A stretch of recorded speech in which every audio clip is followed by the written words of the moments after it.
reminder. The one thing that all vendors do on time is invoice. Ouch. Ouch.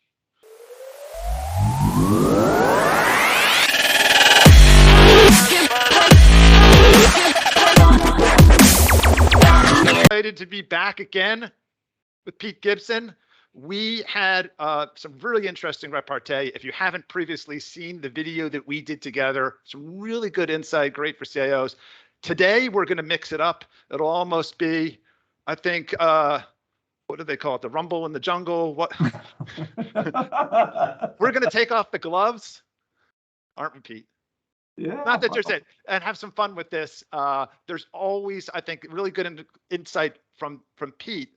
Pete, what are you going to do today? That's a little different. Well, I'm going to be representing the CIO, and you and I are going to be talking about the vendor-CIO relationship, which is extremely important because you can't live. You need vendors to be successful, but also at the same time, though, some of them can be pretty challenging to work with. And so we're going to have a good conversation going back and forth on this. And how do we make sure for the IT spend, we get the value and do what is right for the business? Perfect. It's a really good conversation. I think there's a ton of CIOs who want to know how not to get burned. And I've heard a lot that have, so very topical.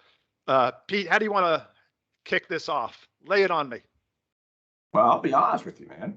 You know me, we kind of go back and forth. I know. Every CIO needs vendors. So let me just come off by saying they are an important part of what we do. But also at the same time, though, there are a lot of vendors out there.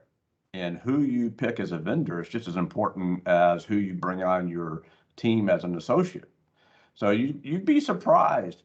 I have had, I don't know, every time we get into these type vendor comes in, they normally will end up and say, we want to be a strategic partner for you. And I go, oh, great, here we go. And I politely tell them, I said, you know something?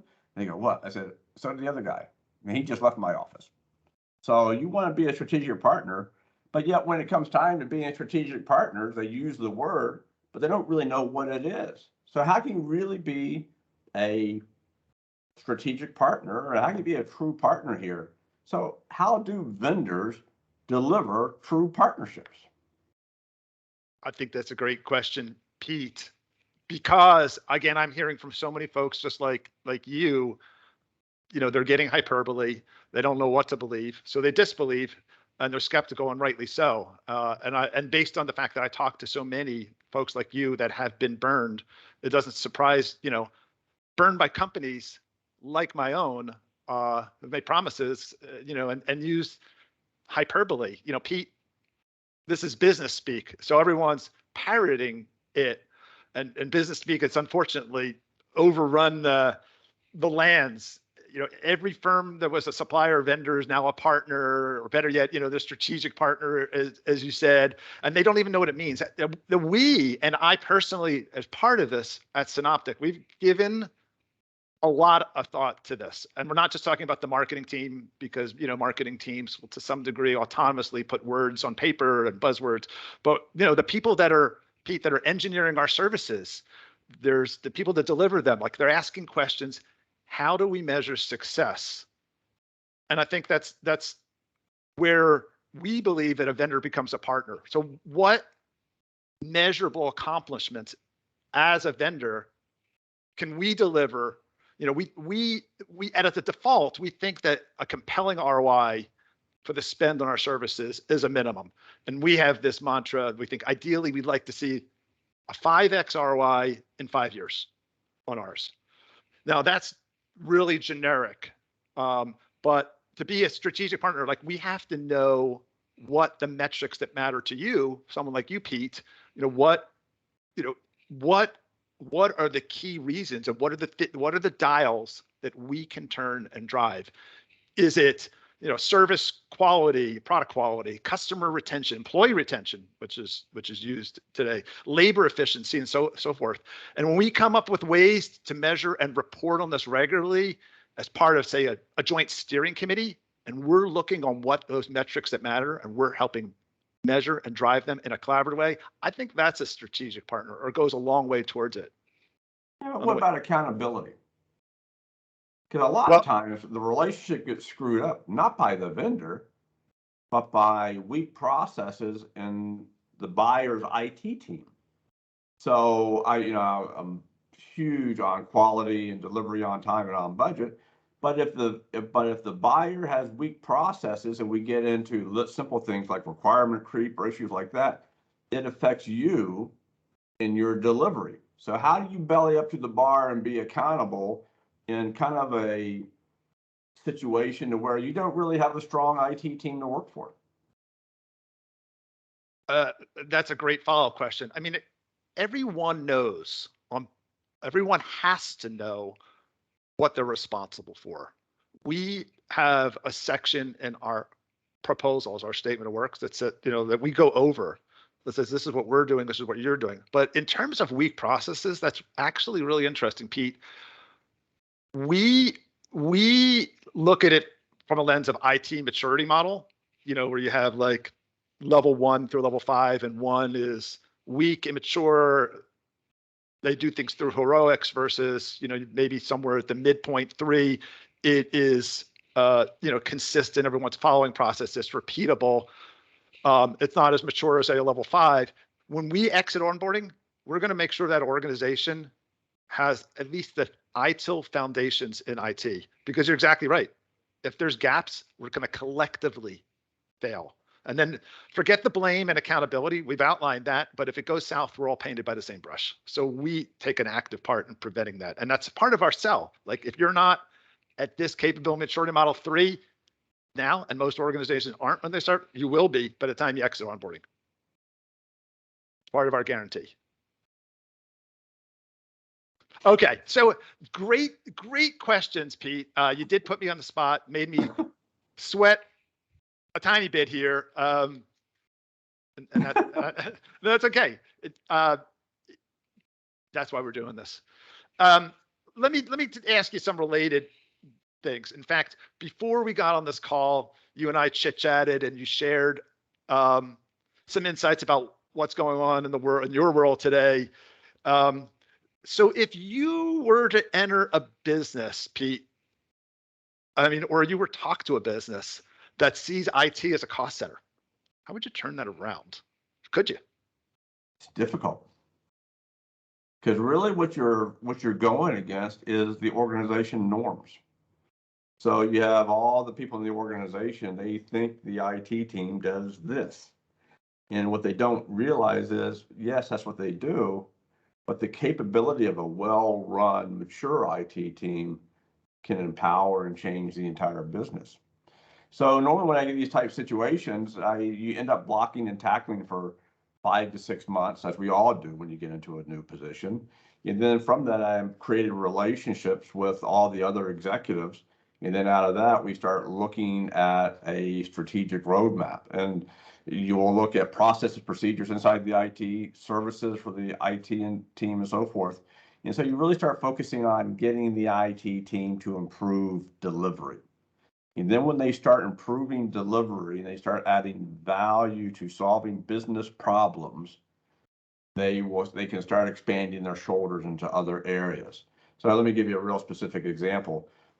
Some organizations you go into don't call IT, they're just a black hole. What goes in never comes out, right? And you got to correct that. You got to start saying, hey, when you make a phone call to IT, it's going to get solved. It may not be the answer that you want, but you're going to be serviced. You're going to get what you need. I don't care if it's a level 4 ticket or a level 1 ticket. They all got to get solved. And so we start doing that. And the next thing you know, they start saying, yeah, IT is being responsive. Or one was an attitude of every time IT would go into a meeting, we don't have money, we don't have resources, we can't go do it. And I changed the attitude of the IT organization to say, yeah, I don't have money, I don't have resources, but we're bright and smart. What can we go do? And let's come up with 3 different solutions. Let's come up with a Cadillac. Let's come up with a good Toyota solution. And let's come up with a Yugo solution, right? And go back to the business and say, this is, here are 3 solutions. Which one do you like? And then they say, well, we like this one, but we don't have money. And I say, all right, we don't have money. But, budgets are important. But let's go back and go talk to the CFO and the CEO, you and I, Mr. Business Partner. We think this has a lot of value for us in the company to go do this. Do we want to get funding now, later, or whatever to go do that? And so you start working with them. And then when you start delivering on a few of your smaller projects, then you start getting bigger projects. And once you start doing the bigger projects, focus on the revenue. If you can improve the revenue for the company, do those items that will give you, 5% improvement in revenue, 20% improvement in revenue, whatever it might be. The next thing you know, you've taken IT from a commodity play into a strategic partnership. Pete, if I were to boil down the recipe that you just gave very well, is it correct that you're saying first, enhance the reputation of the IT department, its leadership and its team to deliver quality on time with the right attitude?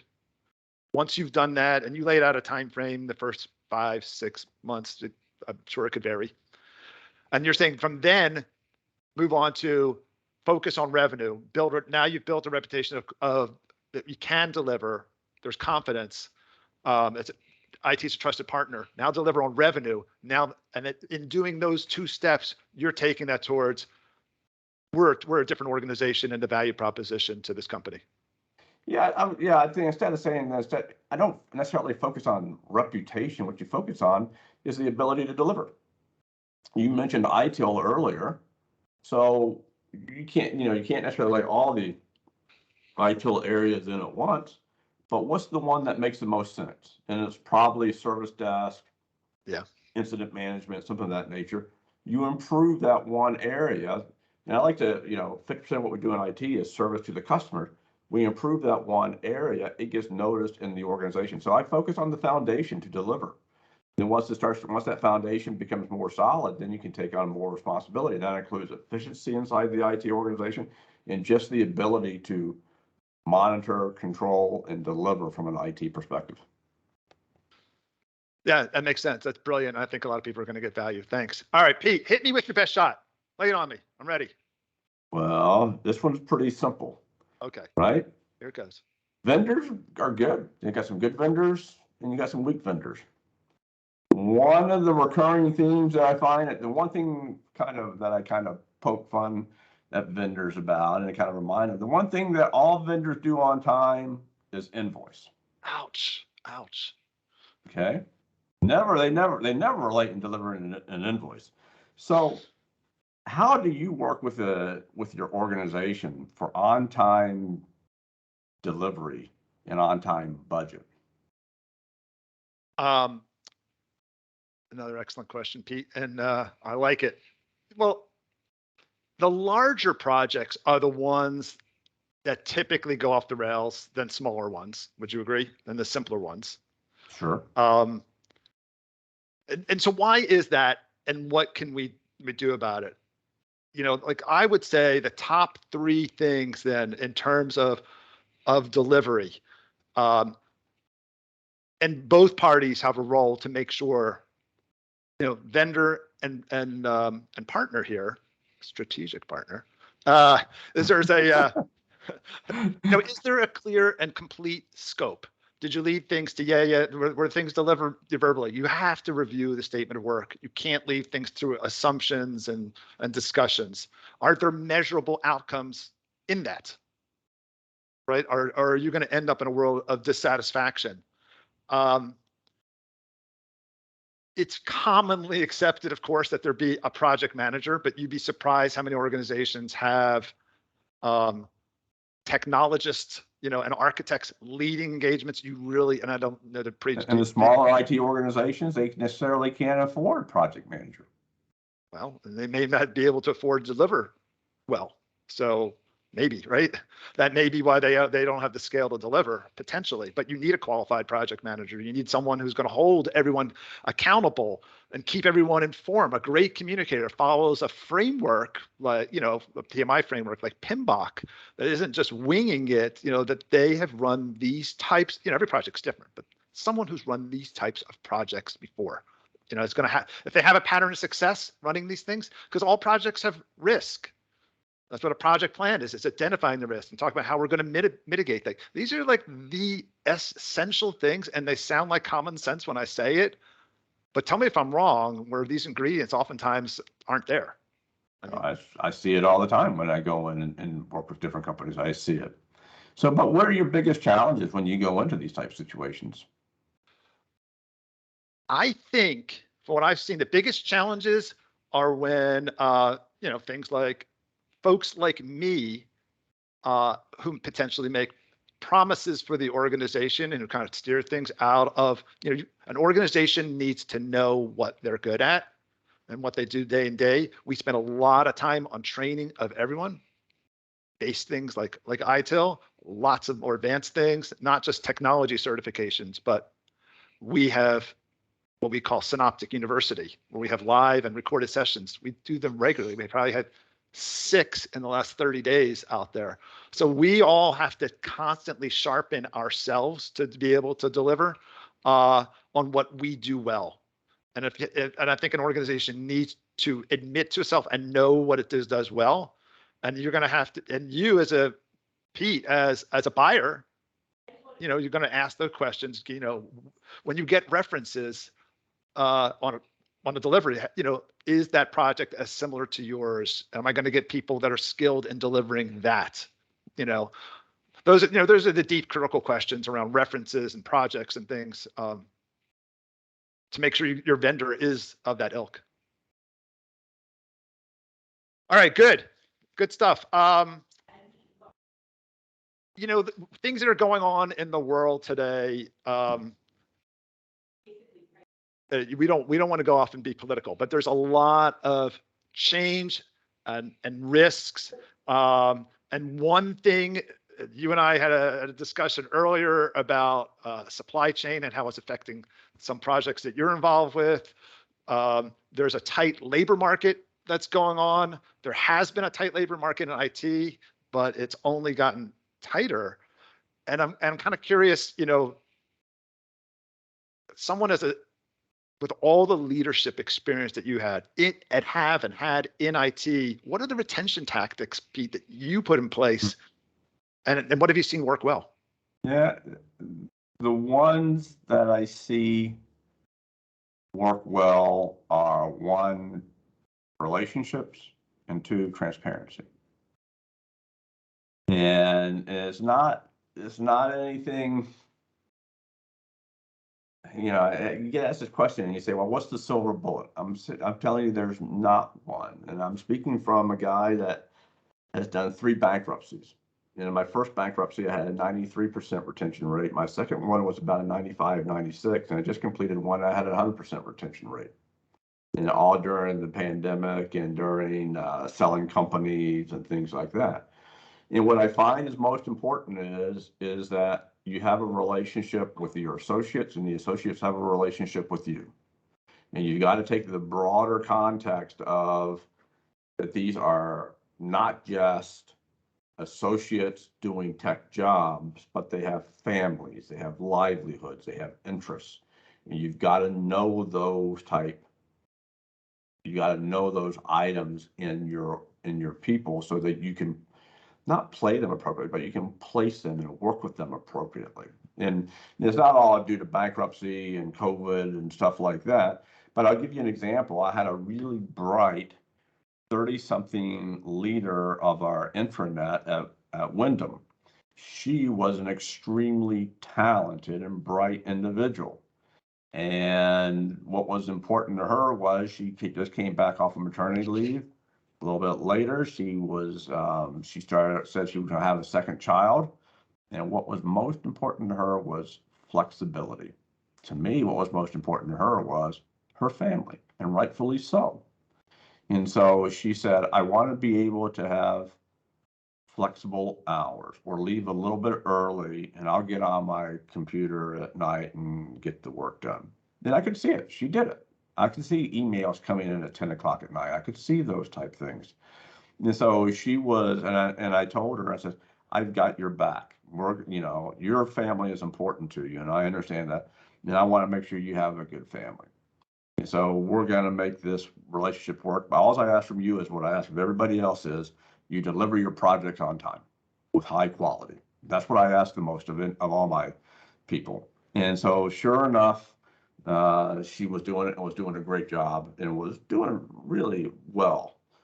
And then all of a sudden I leave because we had a change of control, and they brought in about 40 of us got packages, and they brought in a new person, and the new head of technology said, no, we're a 9 to 5 shop. You need to be here. And then said, you know what happened? And you see the right, everyone sees the writing on the wall after I just said that. Resume was on the street within weeks. Because what was most important to her was family. For other people, it's growth. For other people, it's retirement. You've got to know those, and you got to have relationships with those people. And then when you have the relationships with them, a lot of these things become a lot better. And then the transparency. I'm very, like in bankruptcy, right? People are worried, but yeah, of course, about their job, but what does it mean to my family? What does it mean to me going in transition? What does it mean to whatever? Then you say, hey, look, there is going to be change. We will probably all, at the end of this, be on the streets. But I will work with you to make sure that you have a job. Your job is to, one, look for a job, and two is you are to make sure that we deliver while you're here. We deliver on time and do what we say we can go do better than anyone else in the organization. You know, and what I find for the most is they appreciate it. But I've seen so many leaders try to, like, I don't know, when they try to coddle people to stick around and stuff like that. And what I find is they're adults. They have issues, you know, they have their desires also. Work with them and understand that. And when you have these type of relationships with your associates, from new children to challenging situations to I need to go home because of my dog got sick or whatever, and you'll still hold them accountable for delivery. I think that I'm coddling here. We pride ourselves on time delivery and on budget, but if you have those relationships, you will find that people will follow you around. As you know, I learned this a long time ago, and I'm probably being very verbose, but when I ran the U.S. Navy's Tomahawk cruise missile program, I had 350 civil servants working for me. Those were some of the brightest people in the United States that we had on that program. They came from Fredericksburg, Virginia, out to the lab where we were located. They very easily, Miles, could have gotten the train up to Washington, D.C. and made a lot more money. But what kept them there? A good work environment, a meaningful project, and they were respected. And the retention rate was extremely high, and I could have other salaries. And I was content to, and you've read all in the articles, people stick around, not necessarily for the money. They stick around for a good environment and a good boss to work for. They will leave you real quickly if you are not a good boss to work for. And that doesn't mean coddling. I'll say that again. It doesn't mean coddling them. It just means having good conversations. When you get in sticky situations, you, the leader, are sticking up for the organization, but behind the scenes, you're making improvement in process, procedures, and coaching and counseling people along the way too. Like, that really wasn't good. We really screwed up on that. And so forth. And they appreciate it. Pete, they say, as you know, that people leave bad managers more than they leave bad companies. So I love that you are building a personal connection and understanding what matters to those. They're people, they're humans. Yeah. I need the flexibility to take care of my family. I need to, be home by 4, not 5, or, it could be, every person has a different thing. So I love your answer on that. I wish there were more leaders like you. Relationships, they have options, and you need to realize they have options. And again, my God, yeah. Treat people fairly, hold ourselves accountable. And the other thing is champion the wins. When someone does something great, champion the win. Yeah. Good. All right. I like it. And, not everyone's a people person. Not everyone really thinks about emotional intelligence and how to deal with people. Some people came up in the ranks of technologists and then got promoted into this. And then we have issues with retention and they wonder why. I know. All right. What you got for me there? So in comes a vendor. Yeah. Vendors, my friend. And so it's normally not the technical team that comes in, it's the sales guys that come in, right? And the sales people want to make a sale. So what normally happens is in a lot of situations is they overpromise and underdeliver. I mean, and it's just not me saying that from a buyer. I see it inside the vendors companies themselves that the sales team will go out, get a deal, and they come back and says, "Yeah, I told them we can have this done in 6 weeks." And the technical team for the vendors going, "Oh, ain't no way we do it in 6 weeks." So how do you handle the overpromise, underdeliver, make sure that we are truly getting value? Yeah, and I think your example of slip timeframes, one that we touched a little bit on before related to project management is just one example. There's many failings and promises that obviously, and I'll validate, I've heard this from folks in your seat a lot. It's a thing. It's a big thing. It's unfortunately a lot more common, and the barriers to entry to be in a technology service company to open your own, there's none. Like in today's, anyone who has some skills can start. The tips that I would give is first, the mindset is of, you want to mitigate and you want to minimize the likelihood of problems, of course, but there's going to be some, right? So how are we set up to identify them quickly, Pete, and then deal with them? And one thing, you don't want, what happens without that, a structure like governance at a leadership level where there is potentially, a cadence of steering committee meetings that's already scheduled, is that there's just escalations when things have gotten too far out of hand. And they're kind of these out of band escalations. I would say the first thing is everyone should, there should be this steering committee. There is a cadence. They've already pre-agreed on jointly watching key performance measurements, right? The lines of communication are open. We know what we're watching. And when we arrive at those KPIs matter and we agree on how they're going to be measured, these are inputs, and then we're going to deal with the problems collaboratively. And then if you add into that on the assumption that vendor organizations, vendor, like Synoptic is one of, we're for-profit institutions.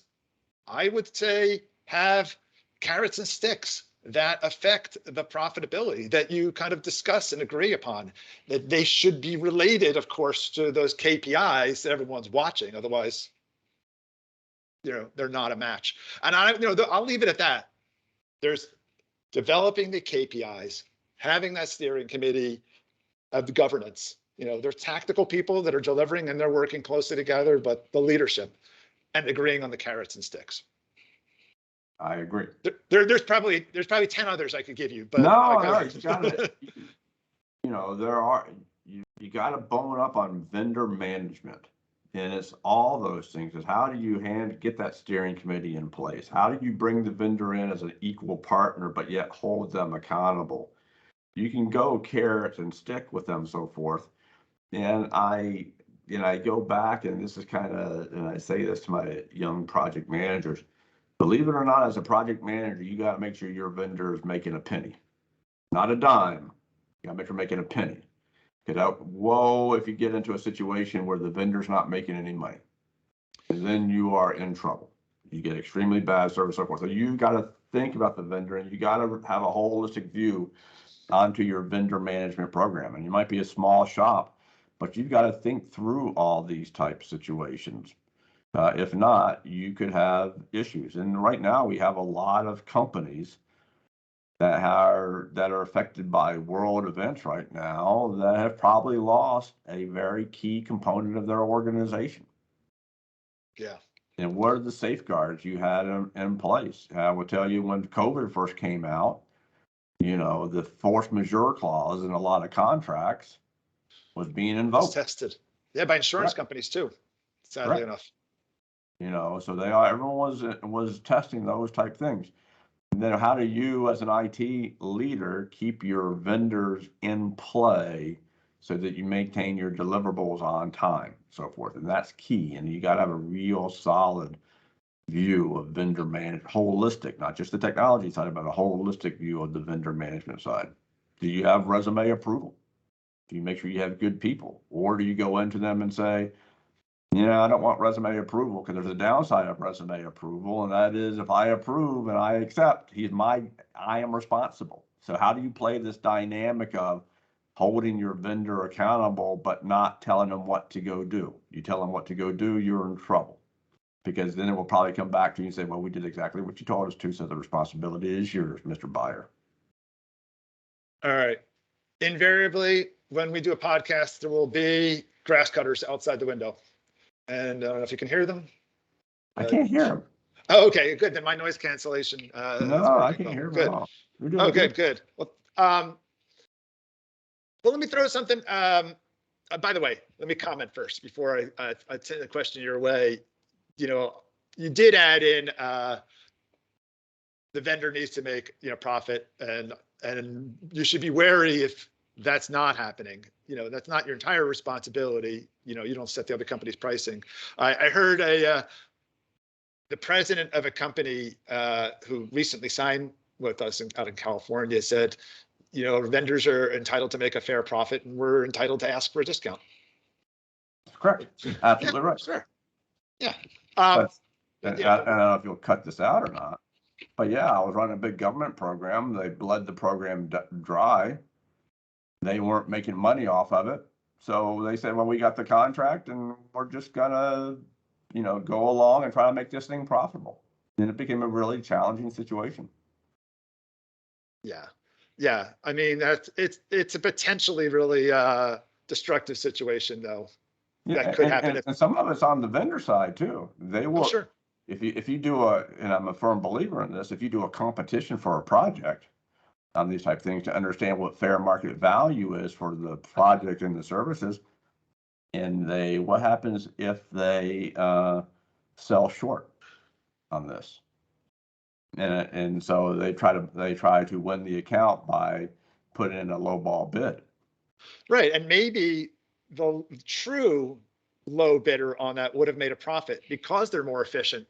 But this other company, for competitive pressures, bought the business, and now they may not. They're thinking maybe they could fix it down the road. Or that's correct. And I tell you, it's funny. I was a young naval officer, and so took a ship into a shipyard. It was a pretty major change to the ship. I was just a young officer on ship's crew, and it was only supposed to be a 1 year. Only supposed to be a 1 year overhaul of this ship, and next thing you know, and there's only one binder of requirements. But what the Navy did at the time was they made a set of prints for every 10 ships, and they kept the ships pretty much all the same. But when you build something, not everything's always the same. So anyway, every time something wasn't quite right, they would go, you said the support was going to be here and it's 8 inches over. It's not quite right.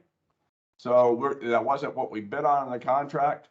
And they negotiated price increases all the way through this thing. So it went long. We ended up with like 4 or 5 6-inch binders of requirements and all the change orders and the work orders and everything else. And it was a real learning example to me as to how you control vendors. And it's the same thing in technology too. And to me, I've always carried that really well going forward, is how do you manage your vendors and how do you hold them accountable, especially if they did lowball bid this thing? Yeah. This conversation just really brings to light the challenges, of that are in your role, and you can't go it alone, although many try to. Let's each throw a question, one more question to each other. Sure. Is that it? Sure. Yeah. And I think kind of the capstone question for me, because you're pointing out that outsourcing has risks, but so does insourcing, right? How do you decide what to outsource and what to insource? Yeah, I'd look at 2 things. One is the newness of the technology. The other one is I look at the criticality of the system. And what I mean by that is, so I normally get into an organization and they don't really have a support plan for their systems. And so what go tier 1, 2, 3, and 4.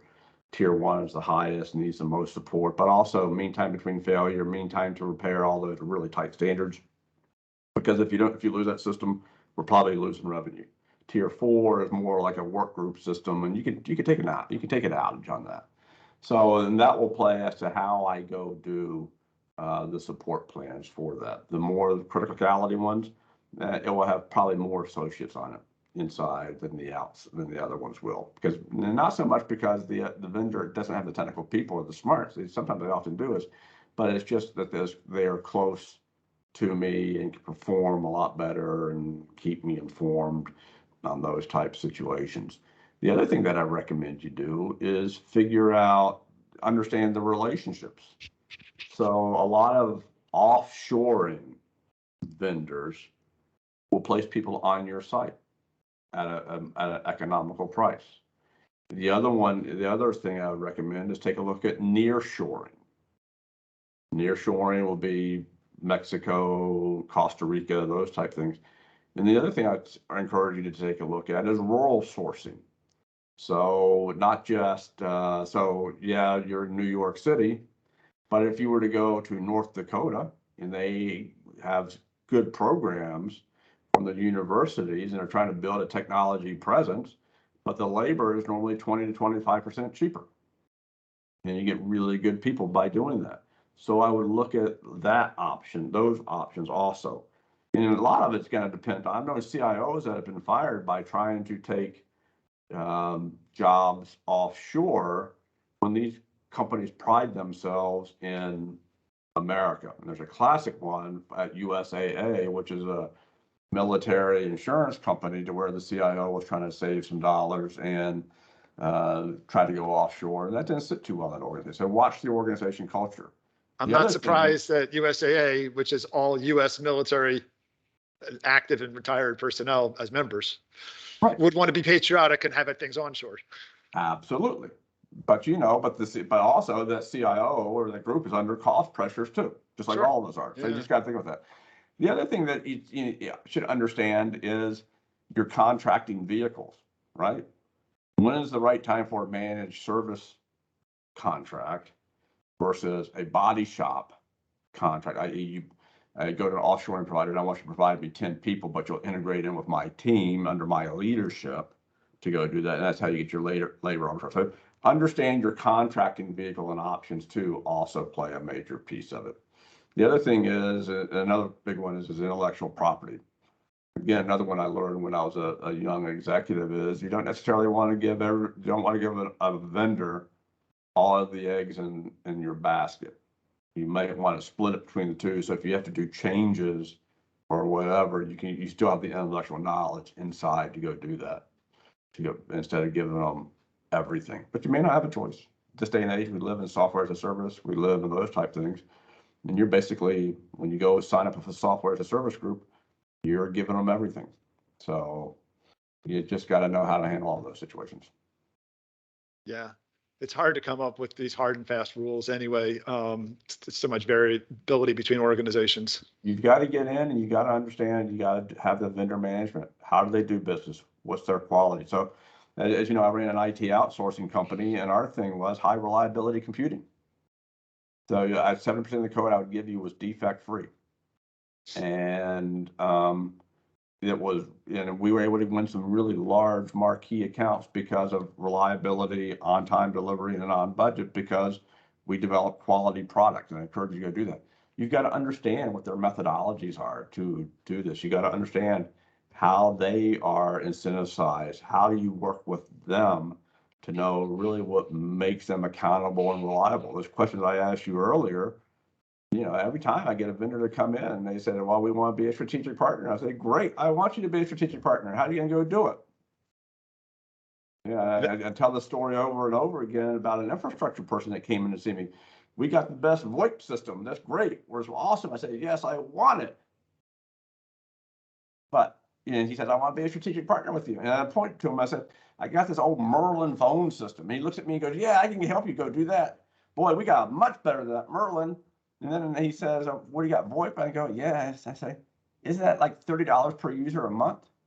He goes, yeah.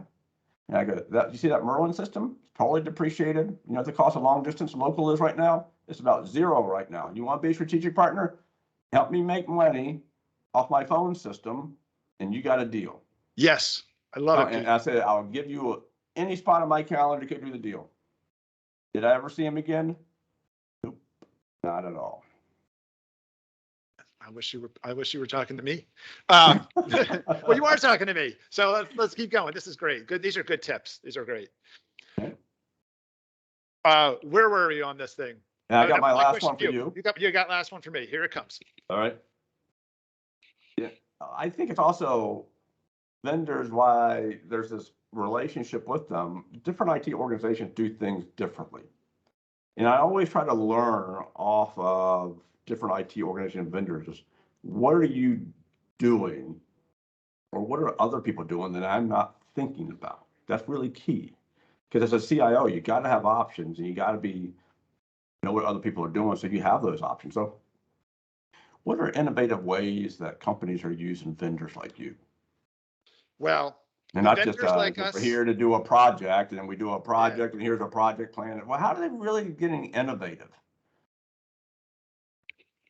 I think if you have a counterpart, a vendor, who has the mindset that they can challenge you, embrace it respectfully, that they're going to bring up the art of the possible. Like, for example, a lot of firms come to us because they don't have the skills. We have an AWS, an advanced AWS practice. We're an Azure expert MSP. We get audited. We literally get audited by Microsoft, one of 100 firms that actually they come and audit us, and they charge us to do it, to retain that credential. So you think your firm can out Azure us? Unlikely. But when you talk to us, we're going to understand what the business objectives. We're going to ask why, and then the why behind the why. Why do you, to really get to the underlying thing, rather than taking everything for granted. If you weren't thinking about replatforming workloads in the cloud, we're going to help build a roadmap, because you're going to get the most value in the end. And we're going to share with you our experience based on your workload, where that makes sense from a risk and a cost perspective to do it. And I can apply this to analytics dashboards. And we look at like processes today. As soon as I see a spreadsheet, I'm like, how slow and error prone and hard to use is that in your process? I can apply this to, to dashboards, right? You can visualize it to Microsoft Dynamics. In terms of other innovation, other ways to think about it, that, when we have these skills, you can pay for our staff talents by the sip. You don't even have to buy the whole drink, which gives business agility. But sometimes it's not a skill thing. Some organizations, especially some larger ones, they may have the skills, but they don't have 24/7. Or they have 24/7, but they have it with employees who are on call. And those are your valued employees, right? How do you think that affects? Do you think, even if you have some incentive pay, we're on shift. We don't want to do that to our own staff. We don't want to lose any person today. So our staff who work 24/7, they're on other shifts. They're on shift. They're not on call. They're not being pulled out of movies or bed. And then, I'd see a lot of organizations that are just doing to keep the lights on, because they either don't have the skills or the time. But when they bring us in, because of maybe they don't have the capacity or any of these, or the experience, they can focus maybe on the keep the lights on, and we can help add on that innovation. What that might be is going to be a collaboration, but we're going to bring the experiences for other similar companies, similar size in that industry, because we've done that. So I think you want to have, sum that up. I think you want to have an organization that helps with the art of the possible, because that's what you're buying. You're not just buying, execute this. Nobody knows it all. I don't know it all. Pete, you don't know it all. if the firm is experienced in X, listen. Pete, it has been another hour of insight. No, really, this is good. And I love that you challenged me. That's the sign of a good leader. You did it in a fun, respectful way. You challenged me. Hopefully I challenged you a little bit. I enjoyed it. Good. I enjoyed it also. Hopefully I was able to help people and help you have a mind. The one thing that all vendors do on time is invoice.